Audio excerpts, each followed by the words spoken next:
I just got this game yesterday, so I don't know where to go. Can you tell me, bro? Would you stop getting killed cause I'm getting PO'd? It's a yes or a no. Well, I'll take that as a no. Ho, ho, ho. I just got pwned. Would you stop yelling into the microphone? My guy just died and he made a big groan. That's cause you just fought 5 guys alone.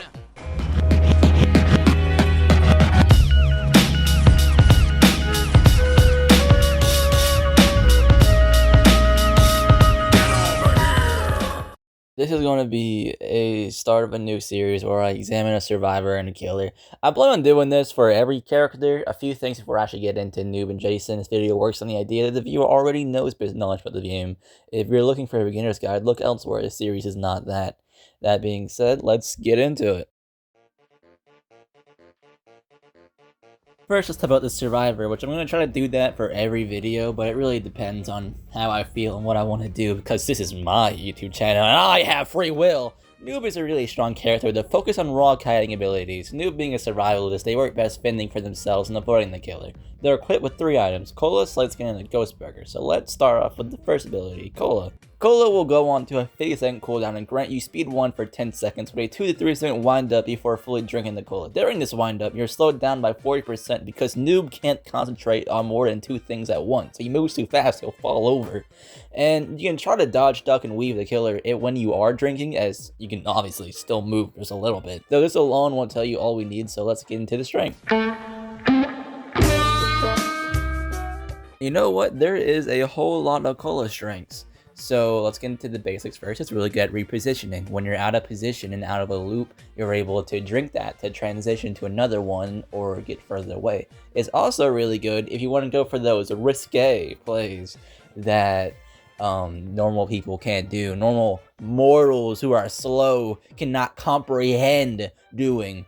AKA going for an Elliot pizza because I keep fucking missing. These two alone make Noob a top tier survivalist, and the fact that Cola only has a 50-second cooldown means you're able to get it off twice in Last Man Standing, and when you include a ground Cola, you'll have 3 Colas in total at your disposal to be able to run away, making Noob one of the hardest to catch in Last Man Standing, barring 007. Those are really all I got for strengths, and don't get me wrong, these are really big. Don't let how many I said fool you. In my opinion, it is the strongest ability in the game as of right now. It's just also very basic and applied in almost every scenario, as it literally is just an on-demand speed boost. There's not like anything crazy with it like clones or anything crazy like stab.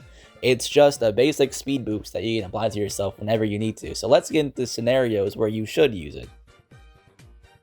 Cola is best applied in one hyper-specific scenario when you're in a loop for a while and you want to transition and you have a bit of distance away from the killer. Don't be that noob that pops Cola willy-nilly and gets hit every Cola use, because that's how you die. I know, big stuff. Getting hit is bad.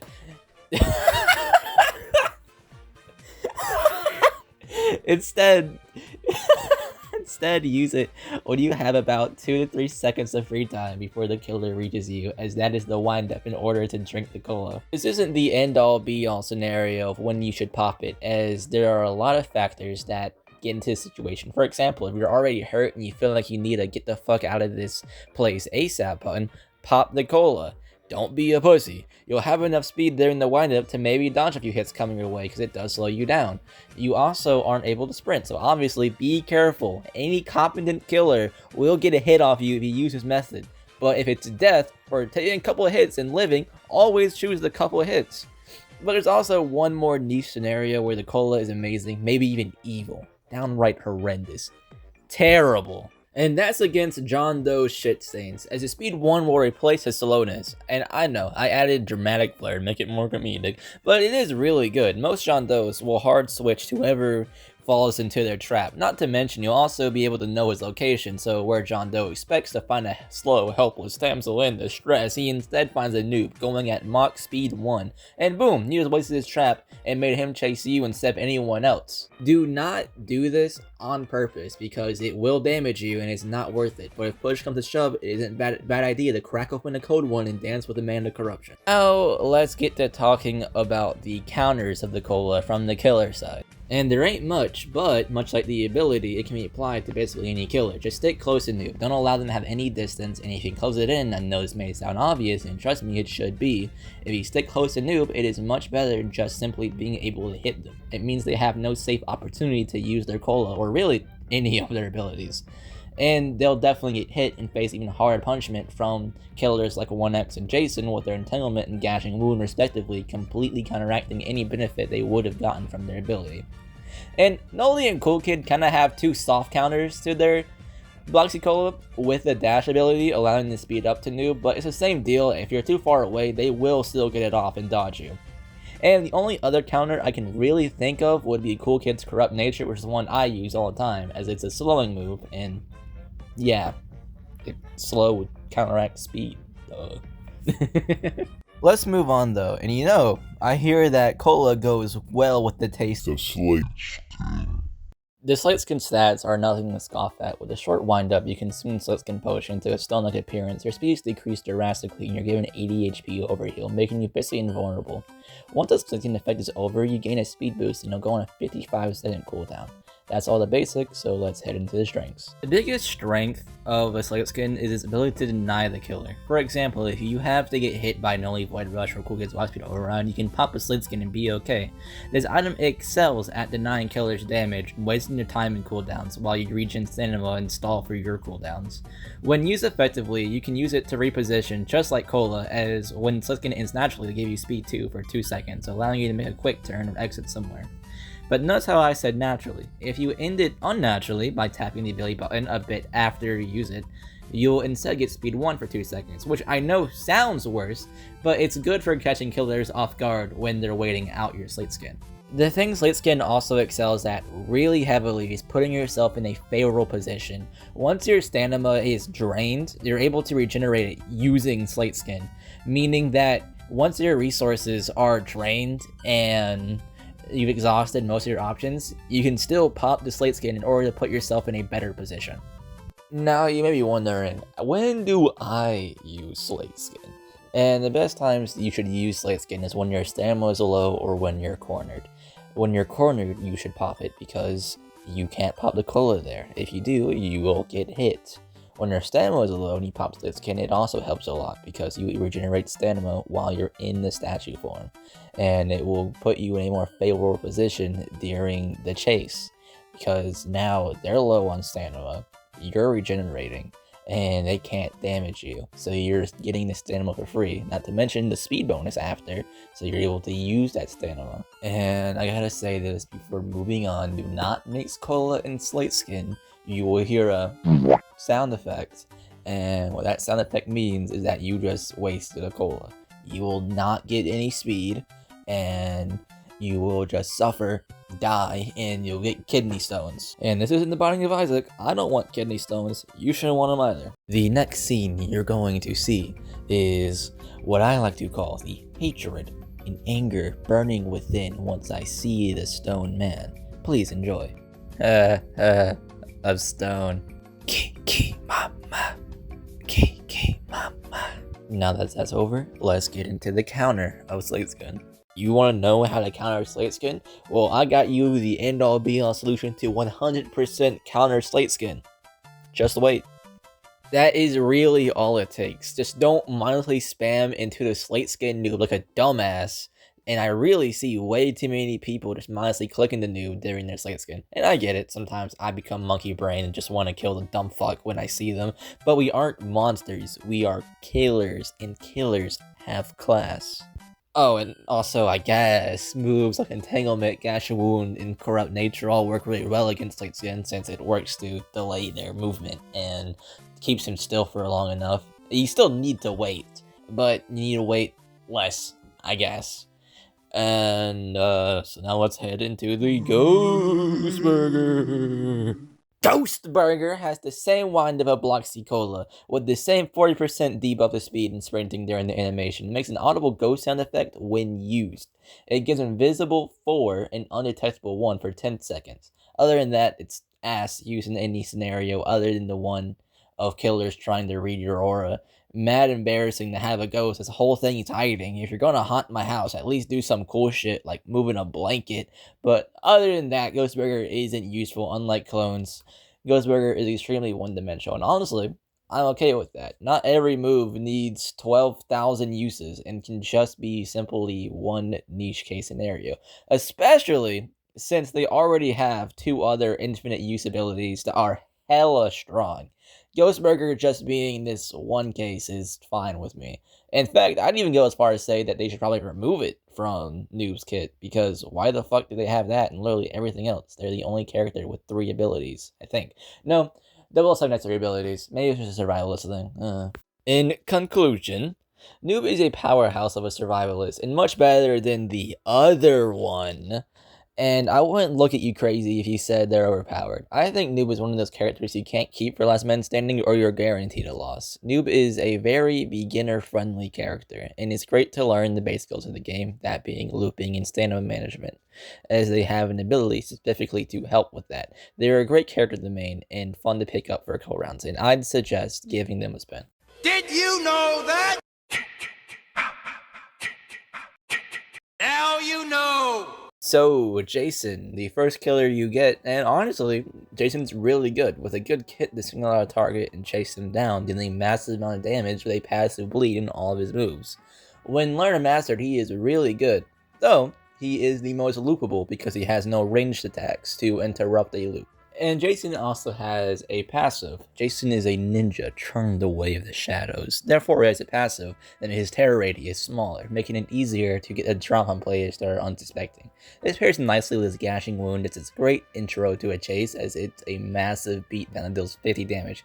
You may think it isn't as big of a deal as I'm making it, but you'd be surprised how many times I've and other Jasons have caught a survivor mindlessly doing a generator just to punish them for doing so.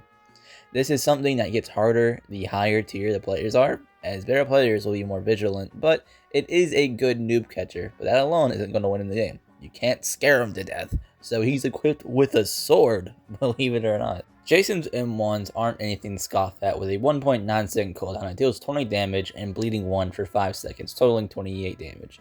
The hitbox is a moderate size and it's easy to land. Though, when you're tired of the bullshit and you want to go insane and attempt to chop off their head like a king pissed off that South Park dared to satirize them, use Behead! Or just use Defund, you can always do that. What is Behead and what does it do? Well, with an 18.7 second cooldown, it speeds you up so you can lunge towards your opponent, dealing 20 damage and inflicting helplessness onto the players that get hurt by Behead, while inflicting slowness 1 on Jason for 2 seconds. You may be wondering, what is the strategy behind Behead? Well, never use it in a chase or start with Behead. It leaves you extremely vulnerable. You will get punished, even if you landed it on someone. It's best to use it to deny others their abilities and take control of situations. Here's how I see it. Imagine you're Jason, a parent of all these children, and it'd be such a shame if they got hurt by their own toys, so you might as well hit them with Behead and take away those dangerous toys to keep running around with. You see a 2-time buzzing around ready to fumble his knife into your back? I'm sorry, 2-time, but I must take away his knife from you, as it's far too dangerous for someone like you to play with them. And boom! Now they can't backstab you, they can't even stab you.